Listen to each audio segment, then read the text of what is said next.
O período antediluviano, envolto em mistério e reverência, é uma das épocas mais obscuras e fascinantes registradas nas Escrituras.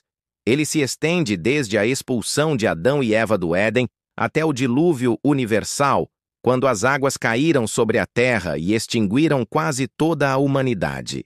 A narrativa bíblica, ainda que breve em detalhes, pinta um retrato de uma civilização que floresceu em cultura e conhecimento, mas que se perdeu em corrupção e violência, conduzindo-se inevitavelmente ao juízo divino. A primeira família que habitou esse mundo inicial foi a de Adão e Eva. Expulsos do paraíso por terem desobedecido ao mandamento divino, eles precisaram aprender a lidar com a dureza do solo, o peso do trabalho e a dor das consequências do pecado. Foi no exílio do Éden que o primeiro casal começou a gerar filhos e filhas, inaugurando a linhagem humana que se multiplicaria pela terra. O primeiro filho que nasceu fora do jardim foi Caim, e em seu nascimento já pairava o peso da queda. Ele carregava em si tanto a imagem divina quanto a herança da rebeldia de seus pais. Logo em seguida veio Abel e os dois irmãos, apesar de criados no mesmo lar, revelaram destinos opostos. Abel, um pastor de ovelhas, oferecia a Deus um culto de coração sincero, enquanto Caim, agricultor, revelava em sua oferta a frieza e a indiferença de um coração não submisso. A tragédia não tardou.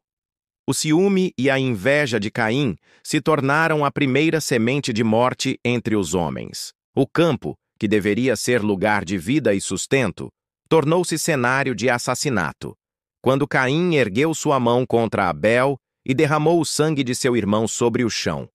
Assim, a violência entrou definitivamente na história humana, transformando-se em marca indelével de uma humanidade afastada de seu Criador.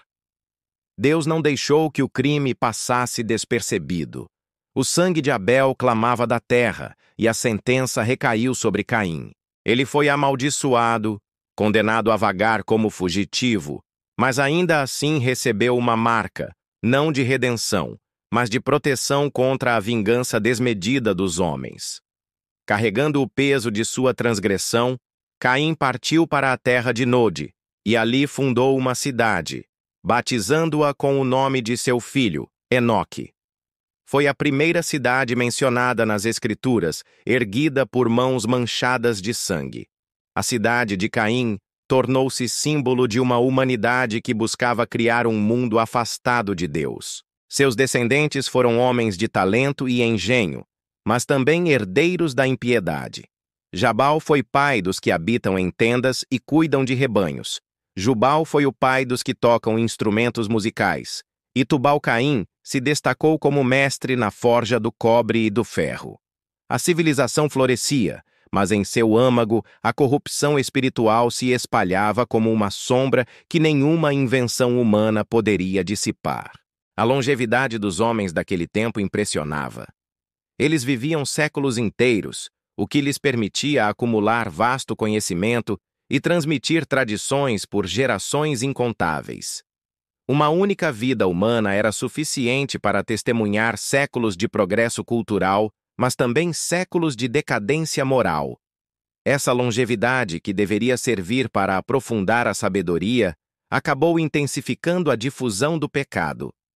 A linhagem de Sete, outro filho de Adão e Eva, preservou por algum tempo a memória de Deus. Foi na descendência de Sete que se começou a invocar o nome do Senhor, mantendo viva a chama da fé em meio às trevas crescentes.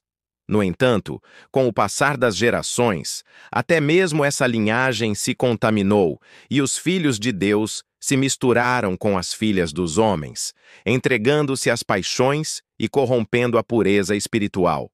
Dessa mistura, nasceram os Nefilins, gigantes e guerreiros de renome, símbolos de uma humanidade poderosa em feitos, mas cada vez mais distante do propósito divino. A terra encheu-se de violência e o coração humano inclinava-se continuamente para o mal. Aquele mundo, embora repleto de cultura e progresso, tornara-se insuportável aos olhos do Criador. O exemplo de Lameque, descendente de Caim, retrata bem a degradação moral da época. Ele tomou para si mais de uma esposa, instaurando a poligamia, e vangloriava-se de ser homicida. Em sua arrogância, zombava do juízo divino e exaltava sua própria violência, transformando a crueldade em motivo de orgulho. Ainda assim, em meio a essa geração perversa, surgiam lampejos de fidelidade. Abel, ainda que morto, continuava a falar através de sua fé, sendo lembrado séculos depois como exemplo de devoção. Enoque, homem justo, andou tão intimamente com Deus que foi arrebatado sem experimentar a morte, tornando-se sinal de que ainda havia esperança para aqueles que escolhessem o caminho da obediência. O tempo avançava, e a humanidade se afundava cada vez mais em sua própria corrupção. A narrativa bíblica descreve como a impiedade se tornou generalizada, a ponto de a terra se encher de violência. Os homens não apenas pecavam, mas amavam o pecado, fazendo dele o centro de sua cultura e de suas práticas. Foi nesse contexto sombrio que nasceu Noé. Diferente de seus contemporâneos, ele encontrou graça diante de Deus. Enquanto todos seguiam suas paixões e se entregavam ao mal, Noé manteve sua integridade. Sua vida era marcada pela obediência e pela fé, e ele caminhava em comunhão com o Senhor, tornando-se a exceção em um mundo corrompido. Deus, ao contemplar a corrupção da humanidade, decidiu que o fim daquela civilização havia chegado. A paciência divina alcançara o limite, e o decreto de destruição foi pronunciado. O mundo antediluviano, com toda sua glória e invenções, seria submerso pelas águas. Noé recebeu a ordem de construir uma arca, obra colossal para sua época. Madeira deveria ser cortada, preparada e organizada em compartimentos.